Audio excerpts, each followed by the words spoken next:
It's strange how betrayal doesn't always hit you like a slap.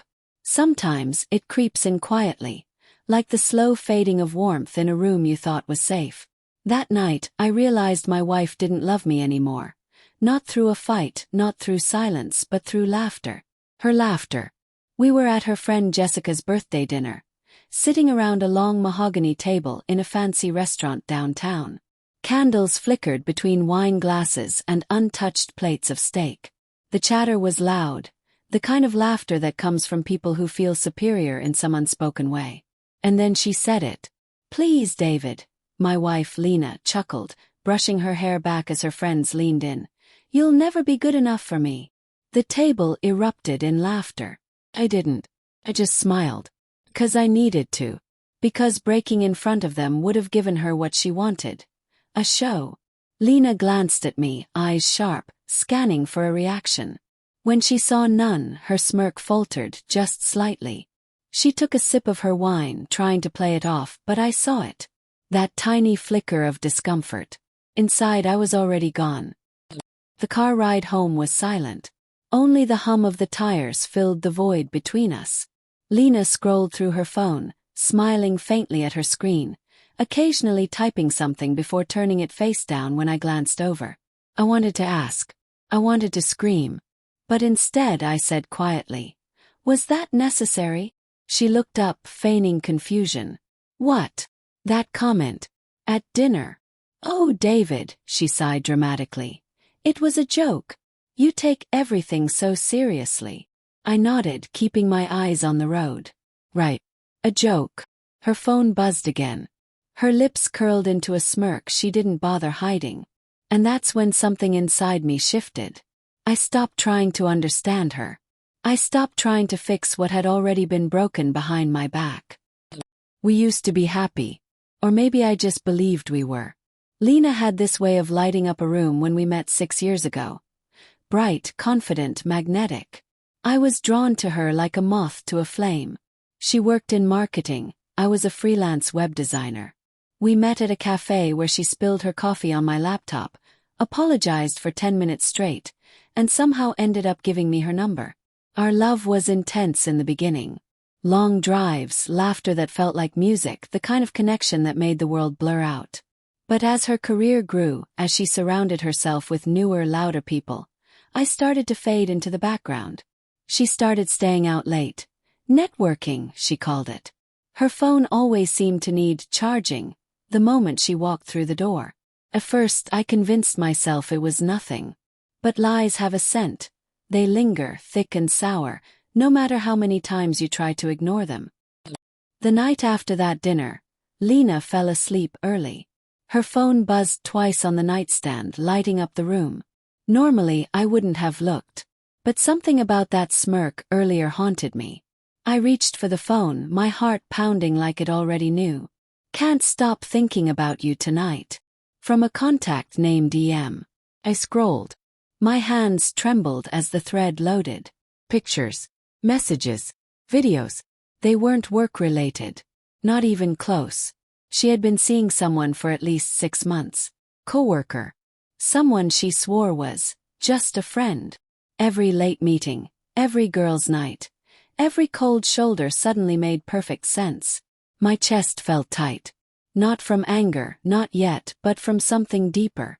Grief, maybe. The quiet realization that the person I loved didn't see me as a partner anymore. She saw me as a placeholder. I didn't confront her that night. I just lay there beside her, watching her sleep peacefully while I stared at the ceiling. The next morning I acted normal. Made her coffee. Kissed her forehead. She smiled, unaware that I already knew. But I had a plan forming. Over the next week I gathered everything. Screenshots, emails, calendar records, and even the company's internal chat logs. I didn't do it out of revenge.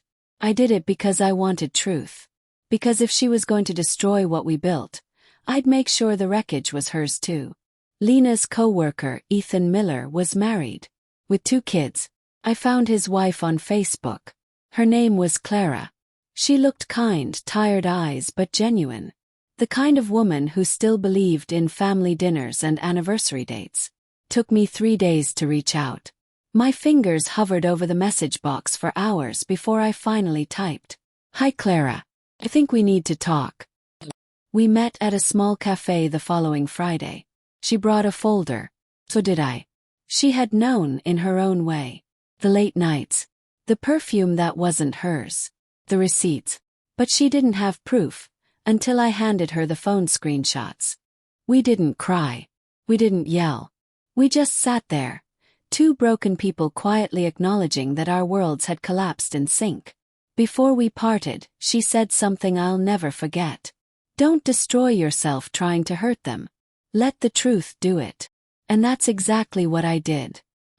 A week later, Lena hosted a small house party. Mostly her co-workers and friends.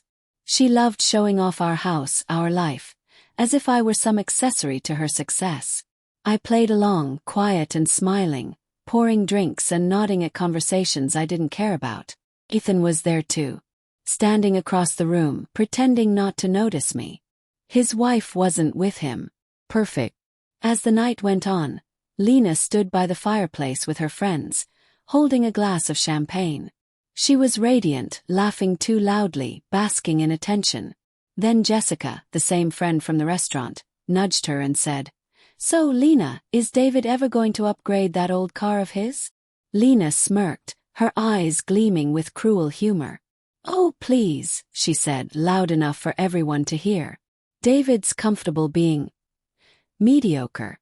He'll never be good enough for me." There it was again, that same line. And again I smiled. Because this time I was ready. I picked up the TV remote, clicked the input button, and the screen behind her flickered to life. The laughter died instantly.